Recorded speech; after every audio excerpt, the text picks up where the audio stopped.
ताराराणी ब्रिगेडच्या वतीने रायगड पाचाड येथे जिजाऊ जयंती मोठ्या उत्साहात साजरी। खोपोलीचे नगराध्यक्ष कुलदीपक रामदास शेंडे यांचे लाभले विशेष सहकार्य। रायगड दिनांक जानेवारी 12 रोजी दरवर्षीप्रमाणे यावर्षी देखील ताराराणी ब्रिगेडच्या वतीने रायगड पाचाड येथे राष्ट्रमाता मासाहेब जिजाऊ यांना वंदन करून जयंती उत्साहात साजरी करण्यात आली। जयंती निमित्त ताराराणी ब्रिगेडच्या मार्फत खोपोली, खालापूर, कर्जत, रायगड जिल्ह्यातील विविध तालुके व महाराष्ट्रातील विविध जिल्ह्यांतील अनेक शिवप्रेमी संघटनांना निमंत्रण दिल्याने शिवप्रेमी संघटनांचे पदाधिकारी, ताराराणी ब्रिगेडच्या महिला मोठ्या संख्येने उपस्थित होत्या।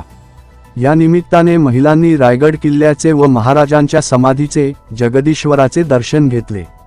घेण्यात आलेल्या सोहळ्यात शिवमती मानसी महेंद्र दळवी यांना ताराराणी ब्रिगेडच्या वतीने जिजाऊ पुरस्काराने मंत्री महोदय भरत शेठ गोगावले, राष्ट्रीय अध्यक्षा शिवमती वंदनाताई मोरे यांच्या हस्ते शाल, सन्मानचिन्ह, सन्मानपत्र व जिजाऊंची प्रतिमा देऊन सन्मानित करण्यात आले।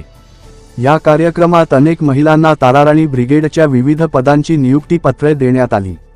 पाचाड, पळस, गांगवणे परिसरातील महिलांनीही या कार्यक्रमात सहभाग घेतला। हजारोंच्या संख्येने उपस्थित शिवप्रेमी संघटनांनी ताराराणी ब्रिगेडच्या या कार्याचे कौतुक केले।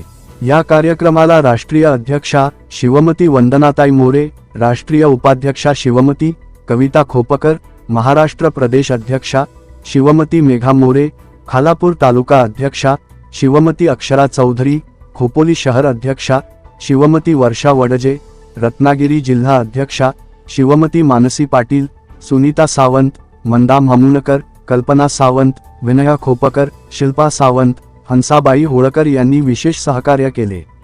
तसेच संभाजी ब्रिगेडचे रायगड जिल्हा अध्यक्ष शिवश्री वैभव सुर्वे, महाड तालुका अध्यक्ष कैलास अटक, जागर महाराष्ट्र संस्थापक अध्यक्ष किसन पाटील चव्हाण व त्यांचे सहकारी छावा क्रांतीवीर संघटना पेणचे जितेंद्र ठाकूर यांसह विविध शिवप्रेमी उपस्थित होते। कार्यक्रम अतिशय सुंदर, थाटामाटात यशस्वीपणे पार पडला। या कार्यक्रमाला खोपोलीचे नगराध्यक्ष कुलदीपक रामदास शेंडे यांचे विशेष सहकार्य लाभले असल्याने ताराराणी ब्रिगेडच्या वतीने त्यांचे व उपस्थित शिवप्रेमींचे आभार मानत कार्यक्रम सोहळा मोठ्या उत्साहात संपन्न केला।